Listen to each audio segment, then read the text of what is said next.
Hey guys, it's Karen from Liongate Farm, and I'm going to teach you today a quick little short video how to turn the harvest sheep garland into the Santa sheep garland. So today I'm going to teach you how to make the little sheepy garland into a Christmas sheep ornament. These sell really good, you guys. So this is what it looks like. You already made the other color. What do we call that? The harvest sheep garland? Yes, so you made the harvest sheep, and this is how to turn the harvest sheep into a Christmas sheep. It's pretty cute, so let's put that aside. So first, you need to make a head. So I jumped ahead a little bit here. I already have the body, and I already put in the feet. I think you already know how to make the head, but I'm going to do it really fast in case you don't. So I cut 2 ears out of black felt. And I'm just going to make a quick head here. So this is some new black. I'm trying. This is some Maori Bergschaft black. Sliver in roving. And we're going to see how this felts up today. And I started by wrapping it on the skewer. You know me and my handy dandy skewer. I use that for almost everything. Find them all over my truck because my basket gets dumped over, and I am in full-on Christmas crafting mode right now. My studio is a mess. Oh, plus I got a new wool order in. See, I should really have Cannon dividing that while he's sitting there. He's shaking his head. Nope, too fibery for me. So the colors will be updated here pretty quick, quantity-wise.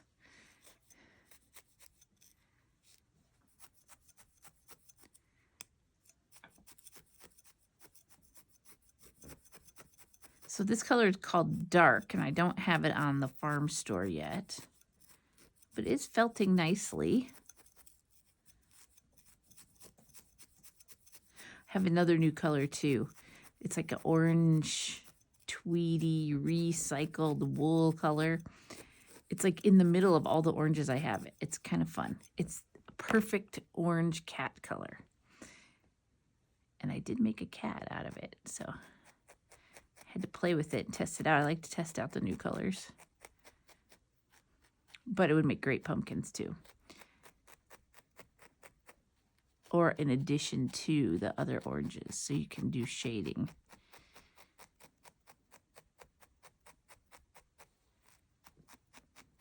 We were frozen solid this morning.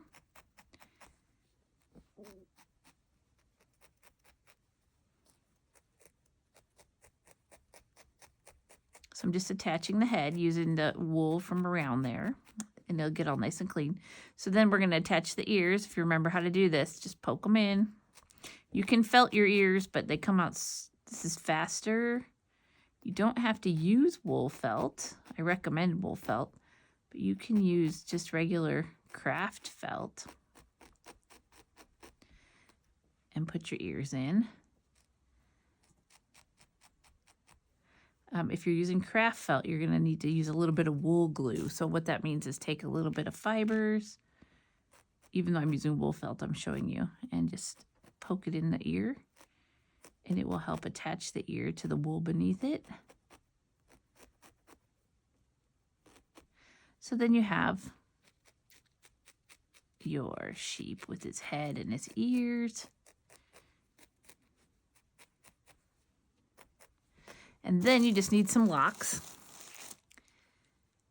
These are Teeswater locks I get from a friend of mine.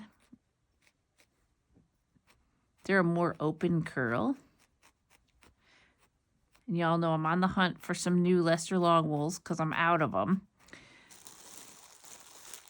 I thought I had a source, but I kind of got burned. Even those of us that are experienced can get burned.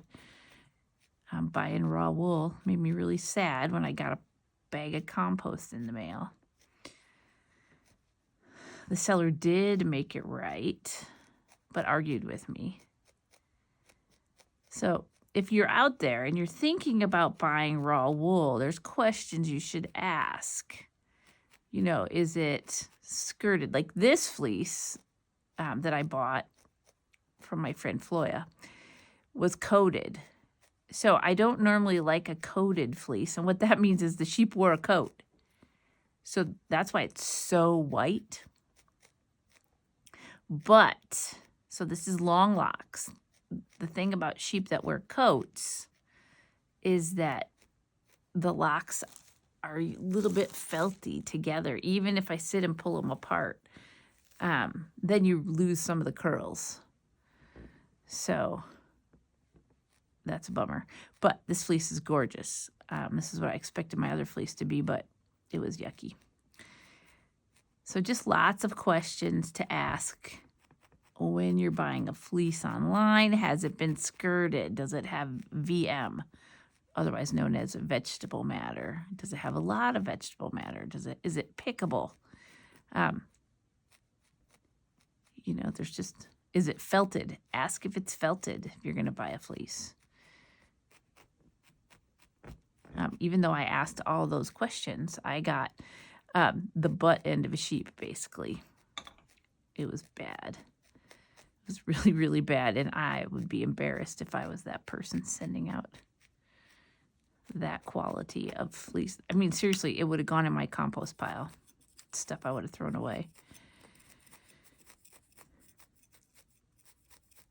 So the best place to buy a raw fleece is at a fiber show where they have sheep, because you can touch it, you can feel it.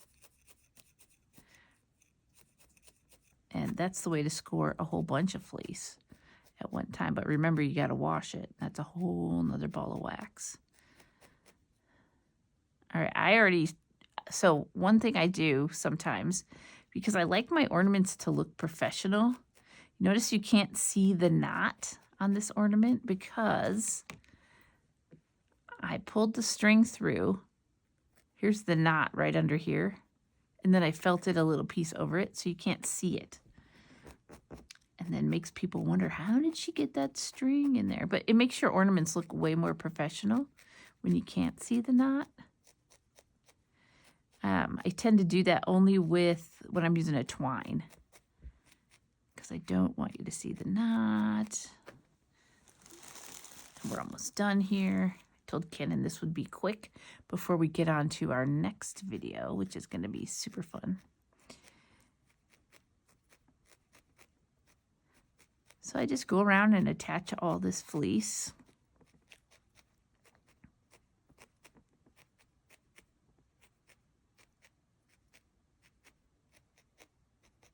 When you're putting locks on, you don't want the locks to disappear, but you want the locks to be secure. And see these fine knot locks where they've fuzzed up? I'm using the fuzz, so I'm dragging it in and stuffing it into the body. Trying not to destroy all these little curls,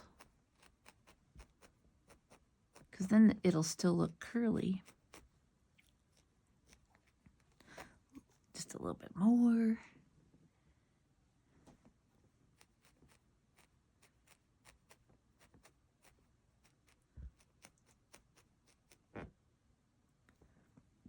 I do not know what that is. Piece of something.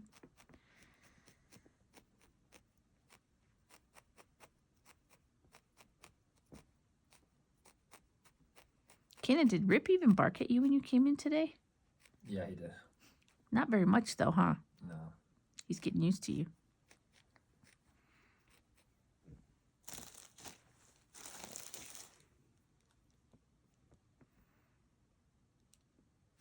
This is the last piece.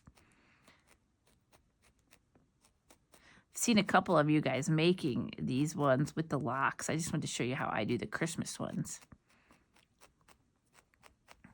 I know we promised to do this for you a couple weeks ago, but, you know, life gets in the way.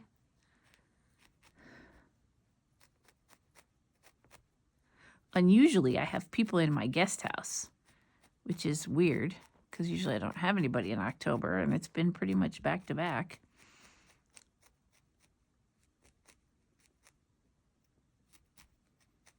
The weather's been good. I mean, so that could be why. Well, until a yesterday. lot of rain. Well, yeah, true. Okay, so you have your sheep. Now let's make a little hat. I've got some red Corriedale sliver here. This is the scarlet. And the hat needs to be little. Little, so like 1 inch. You're just going to wrap it. Remember, keep it flat. And work smarter, not harder. Do it kind of tight without tearing it. Tack it down. Remember, when you're using the skewer, you always want to poke this.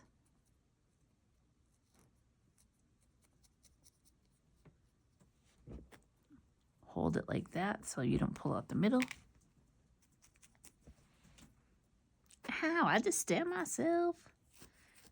Small stuff.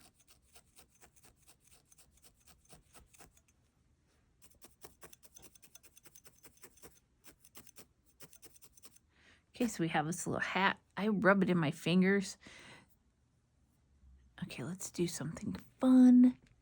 I just had it. Where'd it go? Oh, I have the merino sparkle stuff. I'm gonna make him a sparkly one. So for the ball, because this is like roving, I am going to wad it all up. I am going to unalign the fibers and just start making a ball. I know you guys have seen me do this a million times. And since it's like a snowball, I don't want it perfect. You can make your ball perfect if you want to keep doing it, but I like it to be loose and fluffy, like a pom-pom.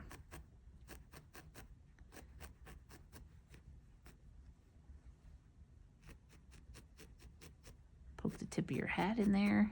Whoops, I didn't do a very good job. Part of it is this is probably because it's the merino stuff, the merino glitter stuff. Stellina does not like the felt. That's why it's mixed with merino. Stellina's the metal fibers that make it sparkly. Okay, got our little hat on. Now let's poke it on its head.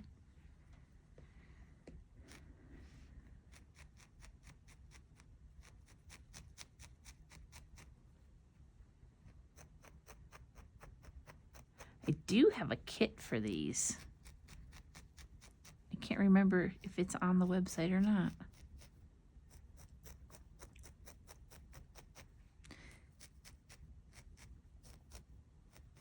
But they also have different locks. They have Blueface Leicester locks in there. All right, so let's put the brim on. You don't want to put the brim on before you felt the hat on.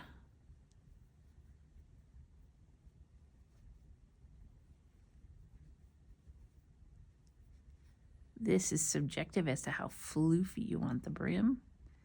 I'm going to gather up those loose fibers.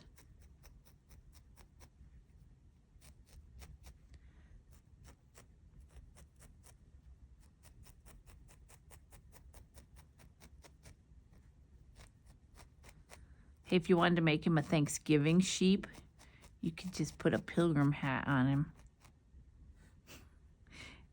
I was really thinking about doing a turkey, but man, they're just not cute until I come up with a cute one. His hat's a little off center. I'm gonna move it over.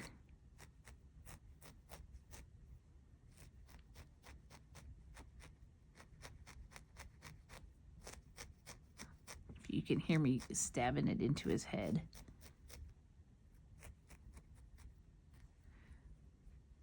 So then all you would do to finish this is add a little bow and a little bell. And you have the Santa version of the sheep.